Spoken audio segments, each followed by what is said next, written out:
Olá pessoal, tudo bem? Sejam bem-vindos ao canal Daniel Lopes. É sempre um prazer e uma honra contar com a sua audiência. Eu quero dizer para vocês que o pudim azedo tá ferradaço. O cara tá numa situação muito complicada.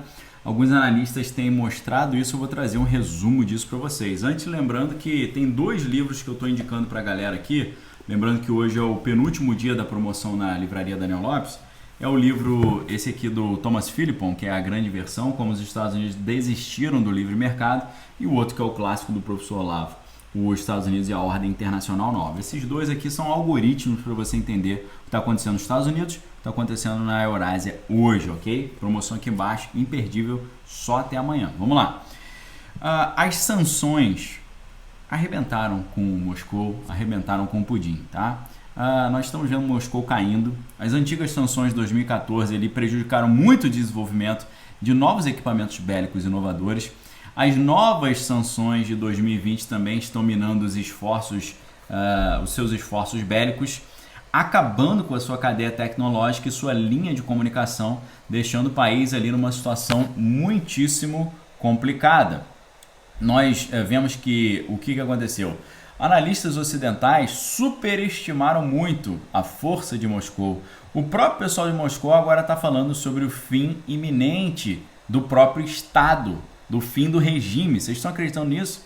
Aquilo que a gente está falando aqui há um bom tempo no canal, eles estão falando agora que isso aqui, essa operação toda, se der errado, pode representar o fim do regime e pode ser que seja exatamente isso que os americanos e a OTAN estão querendo, uma vez que isso já estava tudo naquele plano da Rand Corporation que eu mostrei para vocês, um plano de 2019 que tem tudo que eles estão fazendo hoje ali já embutido.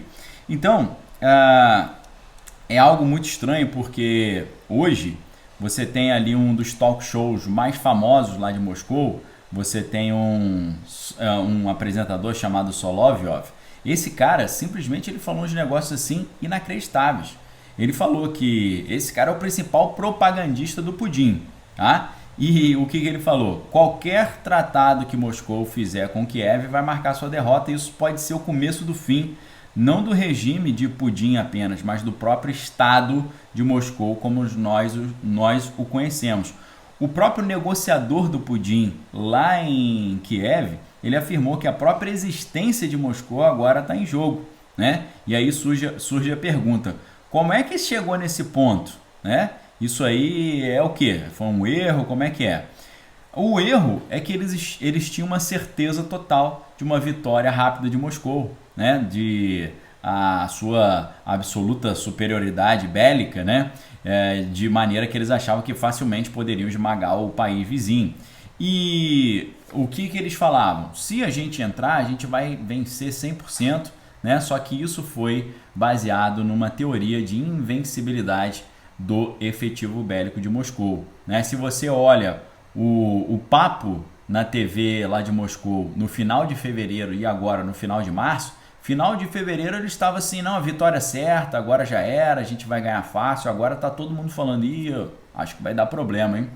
A suposição de que Moscou venceria foi baseada em 3 elementos. Primeiro, sobre os mitos do segundo grande conflito global, né? Eles esqueceram que nesse conflito Moscou lutou ao lado da maior potência econômica, né?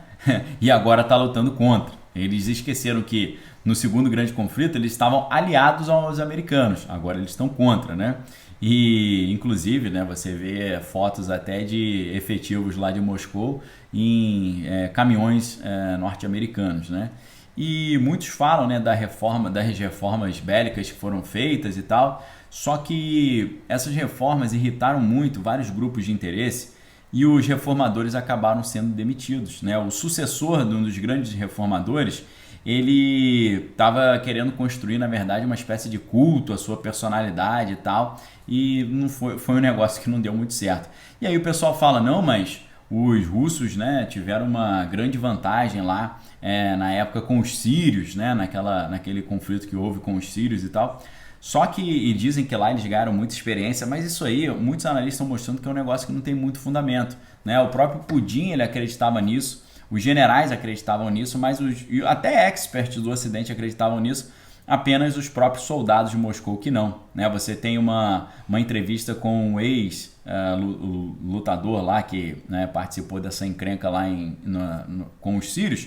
No dia 26 de fevereiro, ele simplesmente desmascarou esse mito da grande experiência de combate e tal que eles obtiveram em território sírio. E ele falou que não foi nada disso, né? E a aviação tem uma experiência real, né? Mas as tropas terrestres não. Aqueles que esperavam uma marcha vitoriosa lá em Kiev estão completamente errados porque Kiev se mostrou muito mais forte desde 2015. Outras fontes militares lá de Moscou também argumentam que a experiência foi até negativa, porque grande parte do seu papel era só transportar caravanas de suprimento através de um deserto onde é difícil montar uma arapuca ali, né? Então, eles aprenderam a transportar caravanas, só isso, né? Agora eles tentam repetir essa experiência que tiveram com os sírios lá em Kiev. Acostumados ali a transportar caravanas pelo deserto, agora eles transportam através de florestas e áreas residenciais. Só que lá eles encontram várias arapucas no meio do caminho e acabam ali sendo eliminados, né? E talvez tenha uma boa base factual para a gente ver que aquelas fotos, né, de um monte de tanque ali desativado, né, vencido, significa isso, né? Aquela grande coluna que estava vindo que foi e não chegou, né? É por isso que os efetivos bélicos russos estão tão pessimistas sobre essa perspectiva em Kiev, né? Você tem ali um grande analista, né, que durante 29 dias reconheceu que eles não tiveram sucesso estratégico em nenhuma frente, em nenhuma direção. Esse analista reconheceu que os seus piores receios se tornaram realidade porque se envolveram num conflito aí longo e muito problemático que pode, dando errado, trazer um problema gigantesco. É por isso que Moscou está perdendo tantos generais. Porque a pergunta é, por que eles estão mesmo ali na linha de frente, né? Porque eles estão perdendo e o Putin sabe disso. Quando começa a perder, tem que botar o general lá na frente para dar motivação, mas aí os generais estão batendo as botas, né? E é claro, o Putin está furioso, né? Está enviando seus generais ali para assumir o controle direto a fim de melhorar a situação, só que lá eles estão, no final das contas, o quê? Batendo as botas, né? E o problema é esse, né? Que ele lançou um conflito achando que viria uma vitória imediata. Panfletos de propaganda de Moscou literalmente se gabavam, né? Dizendo que Kiev seria conquistada em um único dia. Mas isso era propaganda, né? E refletiu uma convicção generalizada entre o pessoal de Moscou de que a galera de Kiev não ofereceria grande resistência. Olha o problema aí, né? E qual consequência isso pode trazer para Moscou?